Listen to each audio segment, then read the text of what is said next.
बांग्लादेश की इन दो हरकतों ने अश्विन और जडेजा को ऐसा उकसाया कि उसके बाद चारों तरफ मैदान में बांग्लादेश के गेंदबाजों के अंदर तबाही ही तबाही मचा करके इन दोनों खिलाड़ियों ने रख दिया।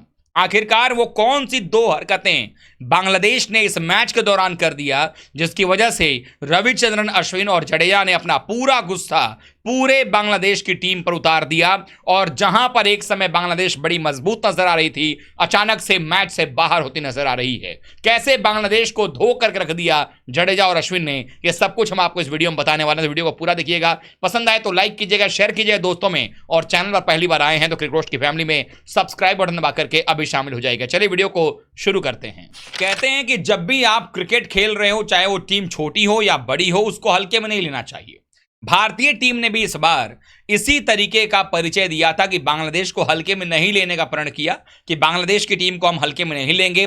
पाकिस्तान जैसी टीम को हरा करके वो आ रही है, यानी कि पाकिस्तान की घटिया सी टीम को हरा करके वो आ रही थी, फिर भी हमने हल्के में लेने के लिए बिल्कुल भी नहीं सोचा, क्योंकि हमारे भी प्लेयर्स पिछले 6-7 महीनों से टेस्ट क्रिकेट से दूर थे।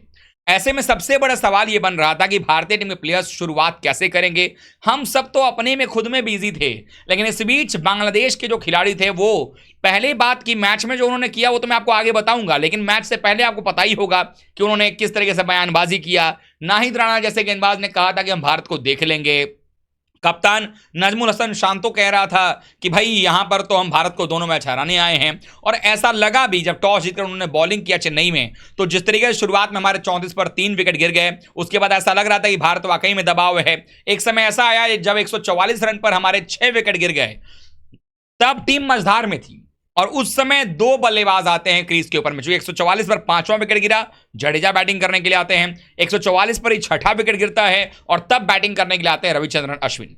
अब ये जो बैटिंग करने आते हैं, उस समय भारत की स्थिति खराब थी, ऐसा लगा था भारत 200 भी नहीं जा पाएगा, लेकिन भारत को 339 तक पहुंचा दिया और विकेट भी नहीं गिरा। 195 की पार्टनरशिप कर ली, सो अलग, और आखिरी सत्र में 163 रन जोड़ दिए 32 ओवर में। लेकिन ये कहानी जब तक कि आगे बढ़ूं मैं, उसके पहले यह जानना जरूरी है कि शुरुआत में जायसवाल ने एक धीमी लेकिन एक बड़ी शानदार पारी खेली 56 रनों की। उनको ही पता था कि टीम के लिए कैसे गेम को आगे ले जाना है, पंत ने भी उनका बड़ा साथ दिया। बट इसी मैच के दौरान आखिरकार ऐसा क्या हुआ कि अश्विन और जडेजा दोनों जो है आक्रामक तेवर अपनाते नजर आए, और जो गेंदबाज सामने आया उसको आड़े हाथों लिया और धुलाई करना शुरू कर दिए। दरअसल हुआ यह कि मैच का 42वां ओवर चल रहा था, जब आउट हुए 43वें ओवर में, जब आउट होकर के पवेलियन जा रहे थे यहां पर यशस्वी जायसवाल, तो जायसवाल चूंकि लगातार रन बना रहे थे, बड़े फॉर्म में नजर आ रहे थे, शॉट्स अच्छा सिलेक्शन कर रहे थे, पेसर हो या स्पिनर्स हो सबको अच्छे तरीके से धुलाई कर रहे थे। ये जो नाहिद राणा नाम का प्राणी है, जिसने कि भारत को धमकी दी थी कि हम भारत को देख लेंगे, बल्लेबाजों को देख लेंगे, उसको लग रहा था कि भाई उसके खिलाफ तो रन बनाए जा रहे हैं, और दिन का खेल खत्म होते होते उसने 80 रन खा भी लिए हैं। अच्छे खासे एवरेज के हिसाब से लगभग 5 रन प्रति ओवर जो है उसके खिलाफ रन बनाया गया है। जब उसने जायसवाल को आउट किया, और जायसवाल जैसा खिलाड़ी जो किसी से जल्दी बात नहीं करता, कुछ कर नहीं रहा, रन बना रहा है, जब वो आउट होकर के जाने लगा, तो पहली बात उसके मुंह के पर जाकर के जो है उसको चिढ़ाने के अंदाज में यहां पर नजर आया नाहिद राणा। इसका घमंड दिखा रहा है कि ये कितना बदतमीज है। उसके बाद आंख मार करके इशारा कर रहा है उसको, और उसके बाद ये चीजें सब कोई देख रहा था। फिर केएल राहुल भी आउट हुए, लेकिन उसके बाद जब ये दोनों बल्लेबाज आए, और उसके पहले एक और इंसिडेंट पंत के साथ हुआ था, जहां पर लिटन दास और पंत के बीच में जो है एक हीटेड आर्ग्यूमेंट हुआ था बॉल को लेकर के, जहां पर कि वो बॉल मारने को लेकर के आ रही थी बात, उसको लेकर के उन्होंने बातचीत की थी। तो ये दो इंसिडेंट ऐसे रहे जहां पर ये चीजें चली। अब ये सारी बातें जो है ड्रेसिंग रूम में चल रही थी। सबसे पहले जडेजा ने जो है टी ब्रेक से पहले शुरुआत किया मारना, उसके बाद अश्विन ने भी 2-4 तमाचे मारे। एक शॉट तो पॉइंट पर ऐसा बेहतरीन पंच करके चौका लगाया जहां पर लगा कि किसी ने तमाचा मारा हो बॉलर को। लेकिन जब टी ब्रेक के बाद खेल शुरू होता है, तो असली खेल तो यहां से अश्विन शुरू करते हैं। अचानक से ऐसा लगा कि अश्विन के पुराने जमाने के जो ओपनर उनके अंदर का था वो निकल करके सामने आया, और ले धुनाई शुरू हो गया, चौके छक्कों की बारिश शुरू हो गई। और नतीजा आप देखें, कुल मिलाकर के दोनों बल्लेबाजों ने जबरदस्त तरीके की बैटिंग किया। अश्विन की बात करें तो उन्होंने 112 गेंद 102 रन बनाए, 10 चौके 2 छक्का उन्होंने मारा।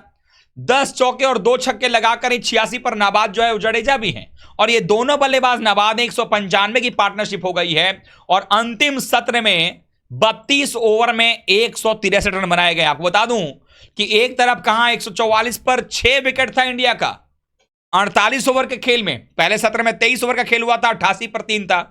दूसरे सत्र में जो है वो 25 ओवर का गेम हुआ, उसमें भी 3 विकेट गिरे, भारत का स्कोर फिर 88 ओवर बना।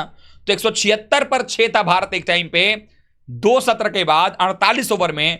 और उसके बाद क्या होता है कि अगले 32 ओवर का जो खेल होता है दिन में, चूंकि 90 ओवर पूरे हुए नहीं, वहां पर 163 रन बनाए जाते हैं।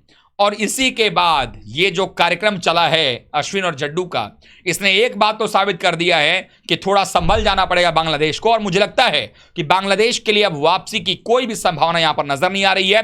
और बांग्लादेश ही नहीं, बाकी टीमों को भी यह समझने की कोशिश करनी चाहिए कि अब आने वाले समय में भारत को उकसाओगे तो सही और सीधा और सटीक जवाब आपको मिलेगा।